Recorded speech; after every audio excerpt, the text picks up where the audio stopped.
अस्सलामुअलैकुम guys, welcome back my YouTube channel Hajra food secrets. उम्मीद करती हूँ आप लोग खैरियत से होंगे। आज हम जो रेसिपी बनाने जा रहे हैं वो बहुत ही मज़े की एक ड्रिंक है। चलिए जी, हम अपनी रेसिपी स्टार्ट करते हैं। रेसिपी स्टार्ट करने से पहले अगर आप मेरे चैनल पर नहीं हैं प्लीज़ मेरे चैनल को सब्सक्राइब कीजिए और बेल आइकन को प्रेस करना मत भूलिएगा। यहाँ पर मैंने एक खीरा लिया था, एक नींबू और थोड़ा सा अदरक।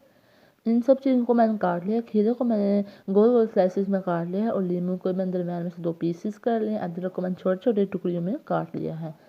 आज के ड्रिंक का ये भी फ़ायदा है कि इससे इंसान का पेट जो अंदर चर्बी है वो भी ख़त्म हो जाती है। और साथ साथ मैं एक जूसर जग लेती हूँ जिसमें खीरा और अदरक इन चीज़ों को डाल दूँगी।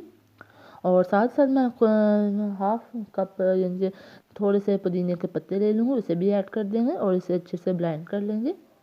नींबू को हम इसको लास्ट पे डालेंगे, इसलिए हम इसको अभी एक साइड पे कर देते हैं।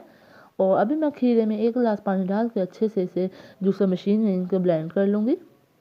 दूसरी तरफ मैंने पुदीना लिया है और थोड़ा सा 2 से 3 पत्ते धनिए के भी थे। इन सब चीज़ों को मैंने इकट्ठा ही धो लिया है, वॉश कर लिया था। अब हम इसको 1 गिलास पानी डाल के अच्छे से ब्लेंड कर लेंगे। आज की रेसिपी बहुत ईजी और सिंपल सी है। अगर आपको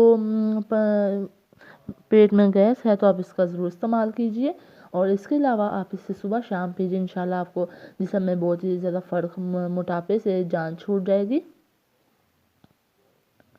अच्छे से इसे ब्लेंड कर लेंगे। यहाँ पे देखिए जी, अब हम इसमें हाफ़ टी स्पून नमक ऐड कर देंगे। आप चाहें तो नमक को स्किप भी कर सकते हैं। इसे नमक मैंने इसलिए डाला है कि इजीली इंसान इसे पी सकता है, वैसे नमक के बगैर ये पिया नहीं जाता। ये माशाल्लाह यहाँ पे हमारी रेसिपी मुकम्मल हो चुकी है। इंशाल्लाह अब हम नेक्स्ट वीडियो में मिलेंगे। मुझे उम्मीद है कि आज की रेसिपी आपको ज़रूर पसंद है। वीडियो पसंद है वीडियो को लाइक कीजिए और चैनल को सब्सक्राइब कीजिए। इंशाल्लाह अब हम नेक्स्ट वीडियो में मिलेंगे। अल्लाह हाफिज़।